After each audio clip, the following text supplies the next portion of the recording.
타이타닉호는 2224명의 승무원과 승객을 태우고 바다를 가르며 달리고 있었습니다. 그런데 우리가 잘 알고 있는 것처럼 엄청나게 큰 사고가 났죠.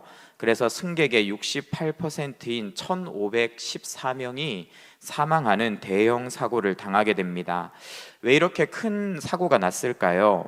너무 빨리 달려서 그렇다고 합니다. 즉각 멈추거나 방향을 꺾을 수 없을 정도로 속도를 내서 신나게 달리고 있었는데 빙산이 나타나니까 미처 피하지 못하고 부딪히고 배가 가라앉게 된 것이죠. 그래서 빨리 가는 것보다 중요한 것이 바른 방향으로 가는 건 것 같아요. 특히 인생이라는 항해에 있어서 중요한 것은 속도보다는 방향입니다. 너무 빨리 가다가 넘어지면 많이 다치고 심지어 크게 생명을 상하게 되는 일도 일어나죠. 그래서 적당한 속도로 정확하게 꾸준히 끝까지 바른 길을 가는 것이 우리가 인생을 성공적으로 사는 비결인 것 같습니다. 그러면 도대체 우리 인생의 항해라는 이 거대한 여정 속에서 우리가 침몰하지 않고 나와 우리 가정을 지켜나갈 수 있을까요?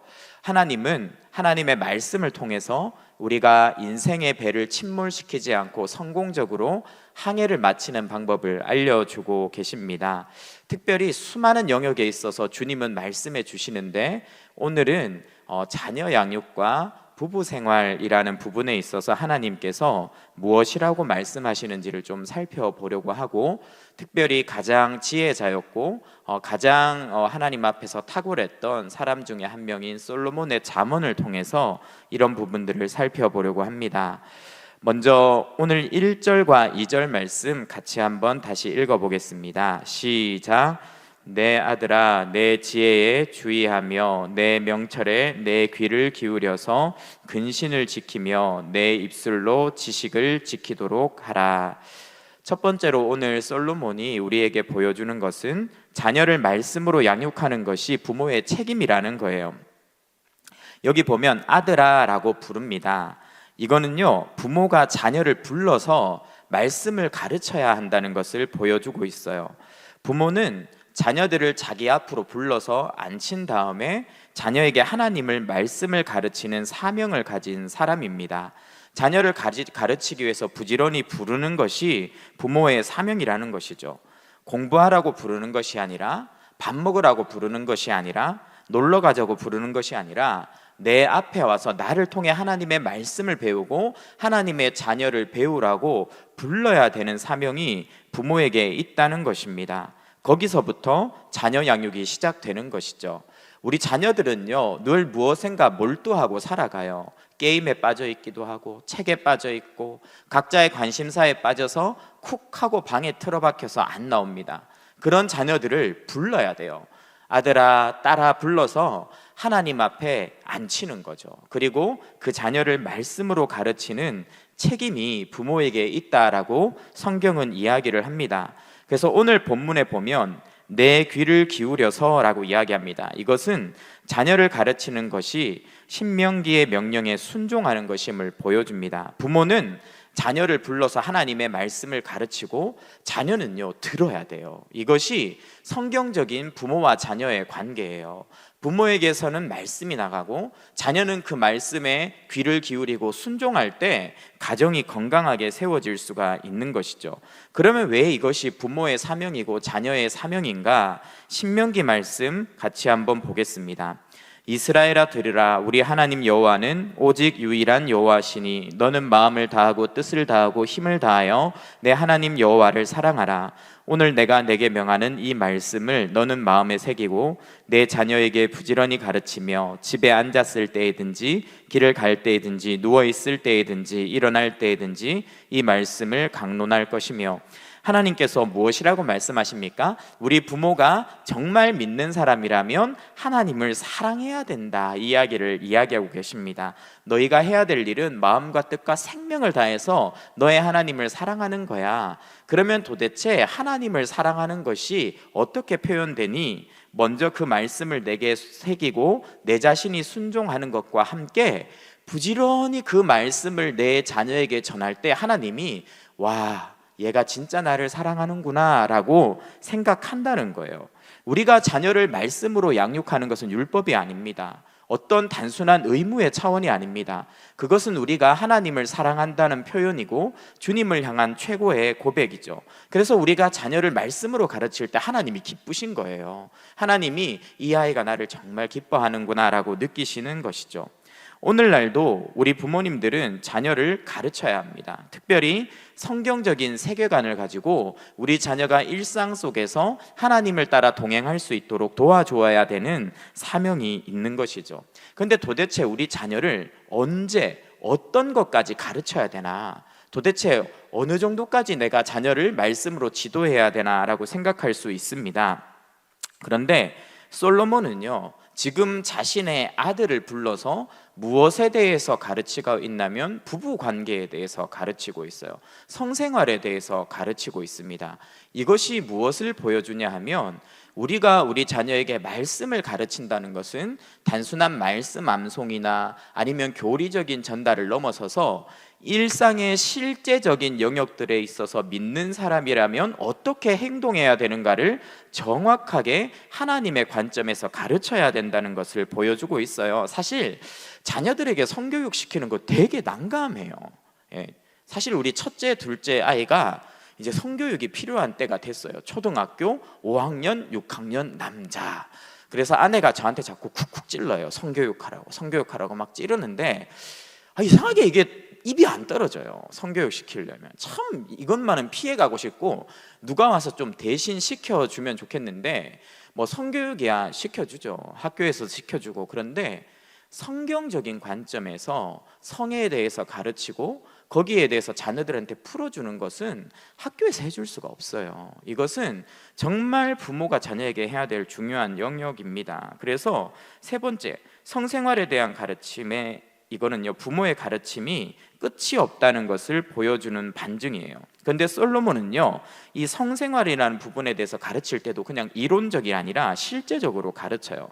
내 지혜, 내 명철이라는 말을 계속해서 반복해서 이야기합니다. 이것은 본인이 경험을 통해서 또 성경을 반추하면서 알게 된 지혜의 가르침이고 확신을 가진 가르침이라는 것을 보여줍니다. 동시에 솔로몬이요, 이 성생활에 대해서 가르치는 부분에 있어서는 명령으로 이야기해요. 이 솔로몬이 자녀를 가르치는 잠언 말씀을 보면 대부분 부탁의 언어입니다. 이렇게 해라, 저렇게 해주면 좋겠다, 이렇게 해줄래? 이렇게 나오는데, 이 성에 대한 가르침에 있어서 솔로몬은 타협하잖아요. 반드시 지키도록 해라 라고 굉장히 엄하게 자녀에 대해서 성교육을 합니다. 그러면 도대체 왜 이렇게 솔로몬이 강력하게 성에 대해서 교육하는가? 우리가 그 부분들을 좀 더 깊숙이 살펴보는데요, 왜 이렇게 솔로몬이 성에 대해서 강력하게 이야기하냐 하면, 세상을 사는 동안 우리 자녀는 성적인 유혹에 계속 노출되기 때문이에요. 세상을 사는 동안 성적인 유혹은 굉장히 극심합니다. 솔로몬은 자녀가 세상을 살아가면서 음란한 이성을 만나게 될 것이라는 전제하에서 이 말씀을 가르치고 있어요. 이게 무슨 말이냐 하면, 우리 자녀가 우리가 원든지 원치 않든지 음란의 유혹에 노출된다는 말입니다. 마귀는 성적인 것들을 도구로 삼아서 우리 자녀를 유혹하고 건드리고 넘어뜨릴 거예요. 그리고 그 유혹에 우리 자녀가 넘어지면 너무나 치명적입니다. 왜 이렇게 치명적인가? 음녀와 성적인 유혹의 특징을 좀 살펴보면 좋겠는데요, 첫 번째로 이 성적인 유혹은 달콤하고 치명적이에요. 잠언 5장 3절 말씀 같이 읽어보겠습니다. 시작.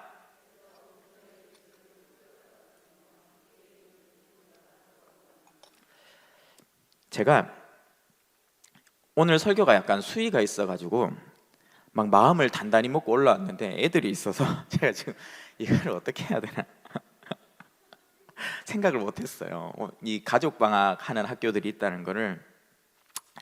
근데 뭐 말씀 안에서 잘 풀어보겠습니다. 여기 보면 음녀는요, 문자적으로 보면 낯선 여자예요. 낯선 여자, 뭐 창녀 이런 뜻이 아닙니다. 낯선 여자. 이 낯설다는 단어는요, 단순히 처음 보는 여자 이런 뜻이 아니라 불법적인 이런 뜻이에요. 금지된 여자 이런 뜻입니다.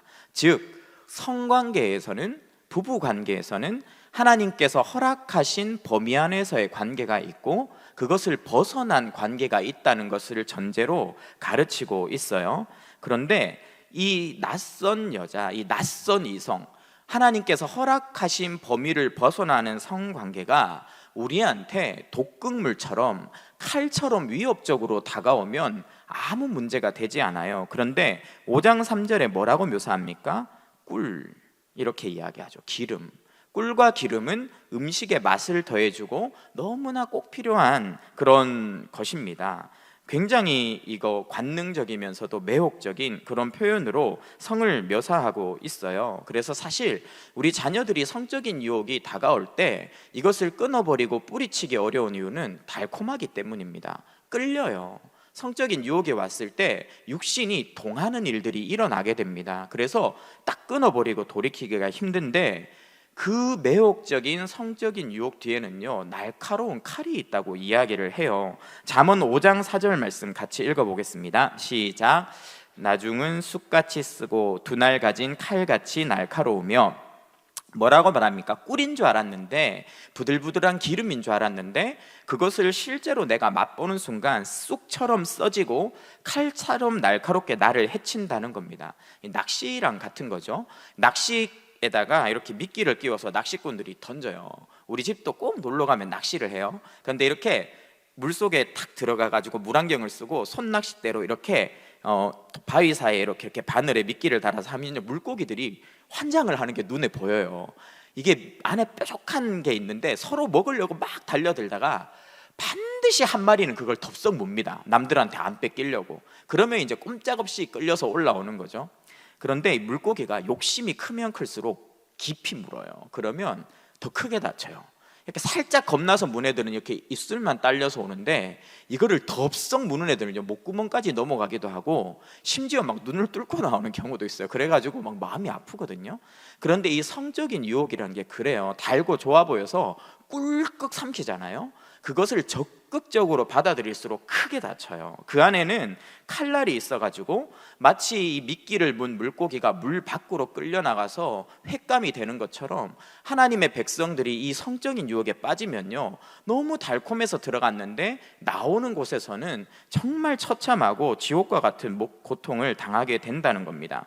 그래서 성적인 유혹에 빠지면 지옥을 경험한다고 이야기를 하고 있어요. 잠언 5장 5절에서 6절 말씀 읽어보겠습니다. 시작. 그의 발은 사지로 내려가며 그의 걸음은 수월로 나아가나니 그는 생명의 평탄한 길을 찾지 못하며 자기 길이 든든하지 못하여도 그것을 깨닫지 못하느니라. 무슨 말입니까? 이 음녀는, 이 불법적인 성적인 유혹들은 우리를 반드시 어디로 데려간다고요? 죽음으로, 스올이라는 지옥으로 끌고 간다. 이 성적인 범죄의 끝은 반드시 지옥과 같기 때문에 아들아, 딸아, 너희들은 이 부분에 있어서 철저히 깨어 있어야 된다고 거듭거듭 강조해서 이야기를 하는 것이죠. 그러면 우리 자녀가 또 우리 자신이 왜 성적인 유혹에 빠지게 되면 지옥을 경험하느냐? 세 가지를 잃고 두 가지를 얻기 때문이에요. 잃어버리는 것 세 가지와 얻게 되는 것 두 가지가 있습니다. 첫 번째로요, 명예를 잃어버린다라고 성경은 이야기를 합니다. 잠언 5장 9절 말씀입니다. 두렵건대 내 존영이 남에게 잃어버리게 되며 내 수완이 잔인한 자에게 빼앗기게 될까 하노라. 내 존영이라는 건 내 명예예요. 너가 지금까지 쌓아온 모든 명예, 네가 쌓아온 모든 아름다운 것들을 이 성적인 유혹에 빠지게 되는 순간 다 잃어버리게 될 거야 라고 이야기를 합니다. 실제로 잘못된 이성관계에 빠지면요 사람들이 다 욕해요. 로맨스처럼 말합니다. 그런데요 내가 해야 로맨스지 남이 하면 불륜이잖아요. 이게 내로남불이잖아요. 다른 사람들이 내가 성적인 유혹에 빠져서 실수하는 걸 알게 되면요 다 불륜이라고 그러지, 야 너 낭만적이다 이렇게 아무도 말해주지 않아요. 온갖 비난이 쏟아지게 됩니다. 가족들이 등을 돌려요. 그리고 가장 믿었던 사람들조차 나를 떠나게 되는 일들이 이런 성적인 범죄에 빠지게 됐을 때 일어나게 됩니다. 실제로 정말 많은 정치 지도자들, 또 목회자들, 유력한 경제인들, 연예인들이 이 성적인 유혹에 빠졌다가 모든 것을 잃어버리게 되는 걸 우리는 뉴스를 통해서 잊을만 하면 다시 확인하고 다시 확인하게 되죠. 두 번째로 잃어버리게 되는 것이 바로 재물입니다. 재물. 잠언 5장 10절입니다. 두렵건대 타인이 내 재물로 충족하게 되며 내 수고한 것이 외인의 집에 있게 될까 하노라. 명예만 잃어버린 게 아니라 돈이 깨집니다. 이거 분명히 기억하셔야 돼요. 엄청난 경제적인 손실을 봅니다. 이 경제적인 손실이라는 거는요, 고대나 지금이나 똑같아요. 내가 뼈 빠지게 일해서 번 소득입니다. 그러니까 내 모든 인생의 수고가 수포로 돌아간다는 말이에요. 돈을 잃는다는 것은. 근데 이렇게 잘못된 성관계는 우리 인생에서 그런 큰 타격을 준다는 거예요. 실제로 직장 안에서 만약에 내가 외도를 하다가 발각이 됐다고 생각해 보세요. 그러면 직장 다니기 힘듭니다. 웬만한 낯짝으로는 얼굴을 들고 다닐 수 없어요. 이직을 해야 되고 잘못하면 구직 자체가 어려워질 수 있습니다. 목회자 같은 경우에 불륜에 빠졌다, 강단에 다시 서기가 쉽지 않죠. 다 잃어버리게 되는 거예요. 아내가 또 남편이 배우자의 불륜을 발견하게 되면 화가 나겠죠. 이혼하려고 하겠죠. 위자료 내놓으라고 하겠죠. 댕강 날아가는 겁니다. 외국의 재벌들 보면 뭐 수십조 갖고 있는 그런 거대한 재벌이 이혼 소송에 휘말려 가지고 재산이 반토막 나는 일이 한두 번이 아니죠. 혹은 나쁜 놈들이요, 그런 불륜에 대해서 알게 되면요, 협박해요. 내가 이 사진 인터넷에 올릴까? 1억 원 입금해. 이렇게 되는 겁니다. 그러면 끝도 없이 처음에 나는 거기가 달콤한 줄 알고 갔는데 내 인생 전체를 올가매고 갈기갈기 찢어놓는 고통들이 나를 괴롭히는 거죠. 로맨스인 줄 알았는데 상대방이 꽃뱀일 수도 있고 제비일 수도 있어요. 그러면 호구되는 겁니다. 주머니를 탈탈 털어먹는 거죠. 그래서 성경이 뭐라고 말합니까? 내 수고한 것이 남에게로 다 돌아간다라고 경고를 하고 있는 겁니다. 세 번째로 또 잃게 되는 것이 있어요. 건강을 잃는데요. 건강. 같이 잠언 5장 11절 말씀 읽어보겠습니다. 시작.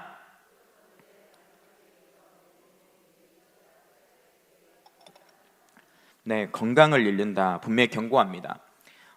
병에 걸릴 수 있어요. 에이즈나 요즘 계속해서 뉴스에 오르내리는 엠폭스나 이런 것들이 대부분 다 잘못된 성관계에서 오죠. 굉장히 악한 질병들에 시달릴 수 있고요.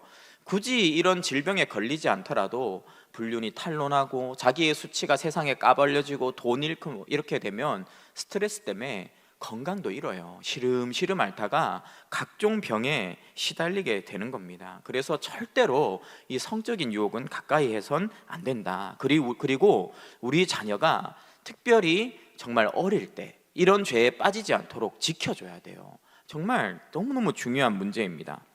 대신 두 개 얻는데요. 좋은 걸 얻느냐? 같이 한번 보겠습니다. 첫 번째로 깊은 후회를 얻게 됩니다. 잠언 5장 12절 13절 말하기를 내가 어찌하여 훈계를 싫어하며, 이제 성적인 범죄에 빠지고 나서 이렇게 후회하는 거예요. 내가 어찌하여 훈계를 싫어하며 내 마음의 꾸지람을 가벼이 여기고 내 선생의 목소리를 청종하지 아니하며 나를 가르치는 이에게 귀를 기울이지 아니하였던고. 무슨 말입니까? 후회하고 있는 거죠. 저지르고 나니까, 일이 터지고 나니까 이런 엄청난 쓰나미 같은 고통이 몰려오고 수습이 안 되니까 얻는 것은 후회밖에 없는 것이 이런 성적인 범죄입니다. 또 얻는 것이 있습니다. 수치를 얻게 됩니다. 잠언 5장 14절에 많은 무리들이 모인 중에 큰 악이 빠지게 되었노라. 하게 될까 염려하노라. 많은 사람들이 모인 가운데서 너 그렇게 큰 죄를 짓고 어떻게 얼굴을 들고 살아, 이런 수치를요 엄청나게 당하게 되는 것입니다. 만천하에 악행이 드러나요. 성적인 죄는요 은밀하게 짓습니다. 아무도 대놓고 짓지 않아요. 그런데 놀라운 것은요 반드시 만천하에 드러납니다. 수많은 뉴스에서 이것이 증명이 되죠. 다 몰래 했다니까요. 그런데 언론에서 다 터뜨리는 거예요. 왜냐하면 혼자 짓는 죄가 아니라서 그래요. 두 사람이 지어요. 그리고 그 두 사람과 연관된 부부가 또 있으면요 반드시 밝혀냅니다. 그래서 까발려지고 그것 때문에 엄청난 수치를 당하게 되죠. 다윗을 생각해 보세요. 밧세바를 범했어요. 다 묻고 갈 줄 알았습니다. 심지어 묻고 가려고 남편까지 죽였는데 하나님께서 결코 그냥 두지 않으세요. 까발려서 만천하에 드러내고 대가를 치르게 하시죠. 그렇다면 우리는 이 무서운 성적인 범죄로부터, 가정을 무너뜨리는 불륜의 죄로부터 우리 가정과 자녀를 보호할 수 있을까? 단순히 부부가 외도를 하는 차원이 아니에요. 이 성경이 말하는 합법적인 성관계는요, 결혼 관계 안에서만 일어나야 돼요. 그러니까 부부가 다른 사람과 외도하는 것은 말할 것뿐만이 아니라 결혼 전에 일어나는 혼전 성관계에 대해서도 정신을 똑바로 차리고 경계해야 됩니다. 이게 다 포함되는 거예요. 그래서 우리 자녀들을 지도해야 되고요. 그럼 어떻게 이런 결혼 외의 성관계가 주는 독소로부터, 위험으로부터 나와 우리 가정과 우리 자녀를 지킬 수 있나? 유혹을 이기는 방법은 부부의 연합입니다. 부부의 바른 연합. 특별히 하나님께서 주신 배우자에게 집중해야 됩니다. 그럼 어떻게 하나님께서 주신 배우자에게 집중하나? 첫 번째가 부부간의 건전한 성생활에 충실한 겁니다. 잠언 5장 15절입니다. 같이 읽어보겠습니다. 시작. 너는 내 우물에서 물을 마시며 내 샘에서 흐르는 물을 마시라. 여기에 내 우물, 내 샘이라는 것은 여성에 대한 은유예요. 그러니까 당신에게 합법적으로 허락한 배우자 안에서 하나님께서 주시는 만족을 누리는 것이 내 자신을 지키는 길이다, 이 이야기를 하고 있는 겁니다. 그런데 요즘은요, 사실 이게 되게 답답하게 여겨져요. 어떻게 결혼 전에 꾹꾹 참고 결혼할 때까지 순결하라는 그런 강압적인 것을 우리에게 가르칠 수 있냐, 이렇게 이야기합니다. 그러니까 제가 실제로 고등학생들한테 들은 말이에요. 혼전 순결에 대해서 강의했는데 여자애들이 쌍심지를 켜고 저한테 달려들더라고요. 목사님, 그 좋은 걸 왜 못하게 해요? 이렇게 말했어요. 제가 아직도 기억나요. 내 몸 가지고 내가 내 좋은 거 하겠다는데 뭐 이렇게 간섭이세요? 난 고등학교 때는 조금 그런 것 같고 대학 들어가면 내 맘대로 할 건데요. 딱 그렇게 저한테 말했어요. 그래서 제가 깜짝 놀랐어요. 야, 진짜 요새 대차구나 애들이. 그런 생각을 했었는데 이 결혼 전에 너무 쉽게 생각하는 거예요. 사랑하면 당연히 그렇게 하는 거다라고 철석같이 믿고 그것을 상식처럼 생각하고 있어요. 그런데 그렇지 않다는 것입니다. 결혼 안에서만 누려야 돼요. 부부도 마찬가지예요. 결혼 안에서만 누려야 돼요. 답답한 게 아니에요. 물론 한 사람과만 평생 연합해야 된다는 것은요, 좀 밋밋할 수 있어요. 뭐 늘 새롭지 않습니다. 그런데 이 부부 간에 이루어지는 합법적인 부부 관계를 물에 비유하거든요. 물이요, 원래 밋밋해요. 제가 여기 옆에 물이 있는데 딱 먹어보면요, 아무 맛도 없어요. 그냥 밋밋해요. 그런데 그 물을 마셔야 해갈이 돼요. 근데 술이나 콜라나 이런 거는요, 짜릿합니다. 먹으면요 신통방통하죠. 그런데 먹으면 먹을수록 목말라요. 그리고 몸이 망가져요. 이 차이예요. 하나님께서 부부 간에 온전한 연합을 강조하시는 이유는 거기에 생명이 있기 때문이에요. 짜릿하지 않을지라도, 늘 새롭지 않을지라도 진정 우리의 영혼을 해갈시켜 줄 수 있는 것은 건강한 부부의 연합입니다. 그래서 잠언 5장 18절에 이렇게 이야기하는 거예요. 내 샘으로 복되게 하라. 내가 젊어서 취한 아내를 즐거워하라. 한 아내에게, 한 남편에게 평생을 헌신하라고 가르치는 것은 부모의 책임입니다. 그런데 이때 중요한 게 있어요. 복과 연결되어야 된다는 거예요. 복되게 하라. 이게 뭐냐 하면 자녀의 출산을 이야기하는 거예요. 우리 자녀에게 성 문제를 가르칠 때 가장 중요한 게 성이라는 것은 쾌락의 도구가 아니라는 거예요. 하나님께서 부부를 통해서 또 다른 생명을 이 세상에 태어나게 하는 생명의 통로라는 것을 가르쳐야 돼요. 기독교 성윤리가 중요한 이유가 거기 있어요. 기독교의 성이 중요한 이유는 생명과 연결되어 있기 때문입니다. 부부의 사랑을 통해서 새로운 생명이 이 땅에 태어나는 통로이기 때문에 우리는 성을 거룩하게 여기고 아름답게 지켜가고 하나님의 뜻 안에서 사용해야 되는 것이죠. 두 번째로요, 배우자가 선물임을 기억해야 됩니다. 우리 자녀에게 건강한 부부 생활, 건강한 가정을 가르치기 위해서는 내가 먼저 배우자를 선물로 생각해야 돼요. 잠언 5장 19절 말씀 같이 읽어보겠습니다. 시작. 그는 사랑스러운 암사슴 같고 아름다운 암노루 같으니 너는 그의 품을 항상 족하게 여기며 그의 사랑을 항상 연모하라. 사슴과 노루는요 엄청 예뻐요. 실제로 본 적 있으세요? 야생에서 보면요 가까이 가보고 싶은데 도망가요. 절대로 옆에 와주지 않습니다. 제가 특세 때 자전거를 타고 오면 3시에서 4시 사이에 그 호수공원을 지나는데 거기 암벽 등반하는 데를 지나요. 그럼 거기에 고라니들이 떼를 지어서 놀고 있어요. 그 3시에 가면 볼 수 있어요. 4시부터는 없어요. 그래서 3시 전에 3시, 4시 사이에 거기 가면 그 넓은 원에서 막 뛰고 놀고 있는데 사람 아무도 안 가는데 저 혼자 자전거를 타고 탁 나타나잖아요. 제가 놀랬어요. 고라니 떼가 막 뛰어다니는 거 보고. 그러면 가까이 가서 보고 싶은데 조그만 소리만 나도 얘들이 산으로요 막 우다다다다다다다 뛰어 올라가요. 절대 곁을 허락해 주지 않습니다. 배우자가 원래 어떤 존재였다고요? 너무 아름답고 가까이 하고 싶은데 내 옆에 둘 수 없는 그런 존재였다는 거예요. 그렇지 않았어요? 저는 우리 아내가 그랬어요. 너무 예쁘고 너무 좋고 사랑스러운데 옆에 못 가겠는 거예요. 뭐 너무 떨리고 막 두렵고 막 이랬던 기억이 나요. 그런데 그 처음의 마음 있잖아요. 그거를 지켜가라는 거예요. 그 멀리 있었던 그렇게 갈망하기만 했던 존재가 내 옆에 와준 게 결혼이에요. 그래서 결혼이 아름다운 거예요. 그 존재가 내 옆에 있어 주는데 왜 첫 마음을 잃어버리고 자꾸 다른 데로 도냐는 거예요. 그렇지 말라라고 하는 겁니다. 사실 남자분들이나 여자분들이나 이런 생각이 들어요. 이런 이야기를 들으면 남자분들이 이렇게 생각할 수 있습니다. 목사님, 암노루가 아니라 암사자입니다. 실로 두렵고 떨립니다. 막 이렇게 말할 수 있습니다. 그런데 기억하세요. 원래는 노루였어요. 원래는 노루였어요. 그쵸? 한 마리의 사슴과 같았어요. 그런데 왜 이렇게 사자 같아졌냐? 왜 이렇게 포효하는가? 남편이 자꾸 속을 긁으니까 그렇지 않습니까? 저도 나름대로 사슴 같은 남자예요. 근데 왜 이렇게 결혼하고 거칠어졌냐? 나름대로 저도 속이 긁히고 있어요. 그러다 보니까 자꾸 이제 맹수의 대결이 일어나는 겁니다. 그런데요, 그때 우리가 어떻게 해야 되냐면 상대를 선물로 여겨야 돼요. 다시 한번. 그러면 진짜 선물로 변해요.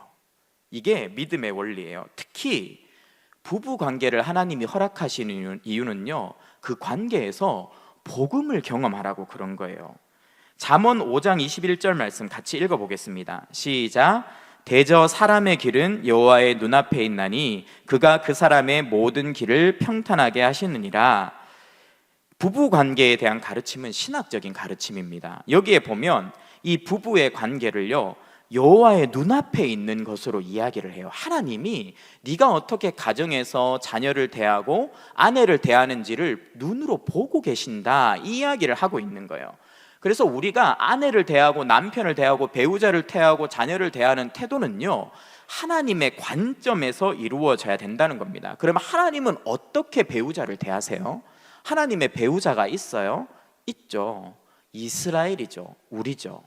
언제 하나님의 배우자가 아름다운 적이 있습니까? 늘 사고치고 음란하고 외도하고 하나님을 떠났는데, 하나님은요, 호세아가 그의 아내를 사랑했던 것처럼 변함없이 우리를 사랑했잖아요. 내가 죄 짓는다고 싫다고 한 적이 한 번도 없으세요. 내가 실수한다고 나가라고 한 적이 한 번도 없으세요.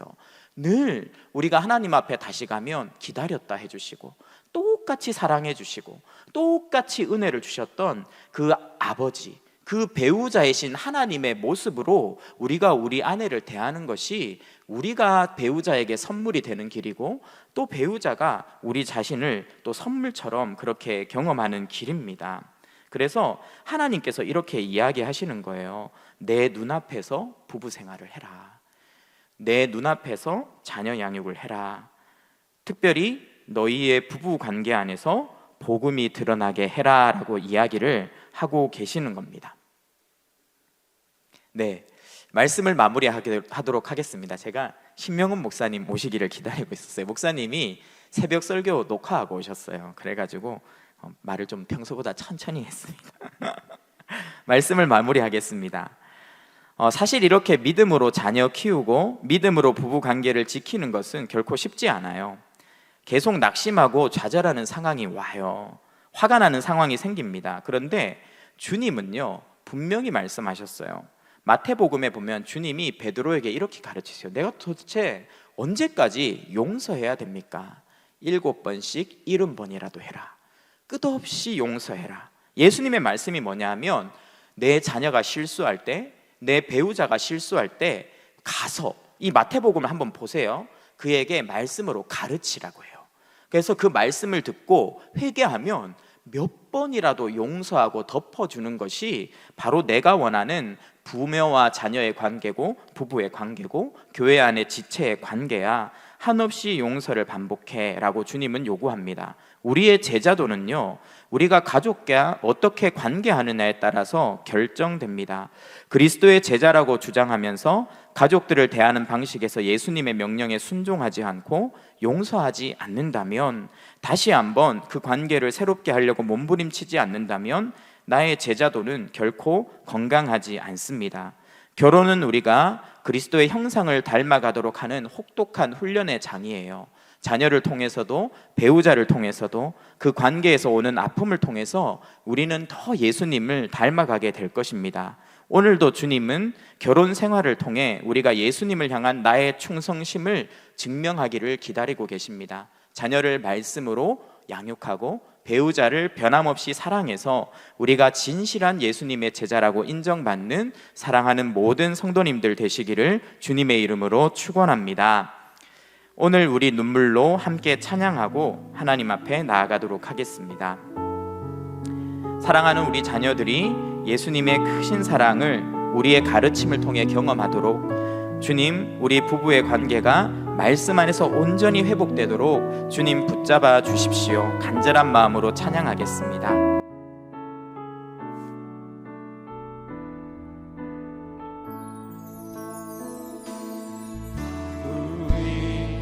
오늘 눈물로 하늘의 씨앗을 심는다. 꿈꿀 수 없어 무너진 가슴에 저들의 푸른 꿈 다시 돋아나도록 우리 함께 땀 흘려 소망의 길을 만든다. 내일로 가는 길을 찾지 못했던, 내일로 가는 길을 찾지 못했던 저들 노래하며 달려갈 그 길,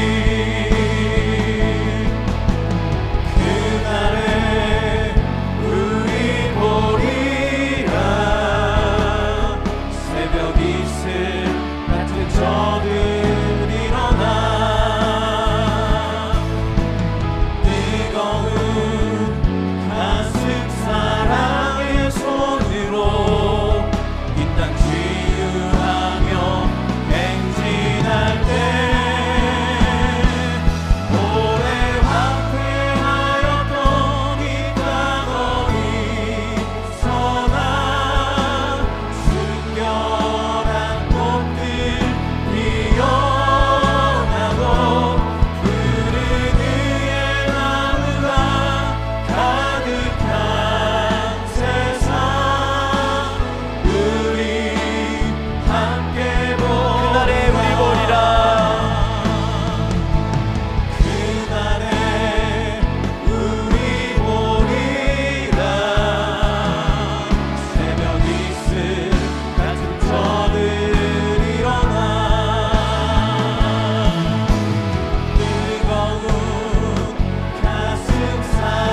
함께 주어진 기도 제목을 가지고 기도했으면 좋겠습니다. 함께 준비된 기도 제목 하나님 앞에 올려드리겠습니다. 우리 부부가 자녀를 부지런히 하나님의 말씀으로 양육하는 부모의 사명을 감당하게 하소서. 우리 가정이 성적으로 타락한 세상에서 유혹을 이기고 거룩한 삶을 살게 하소서. 부부가 서로 사랑하고 온전히 연합함으로 가정이 복음의 반석 위에 서게 하소서. 이 시간 함께 주여 부르짖고 하나님, 우리의 자녀를, 우리의 부부관계를 붙잡아 달라고 하나님 앞에 기도하겠습니다. 주여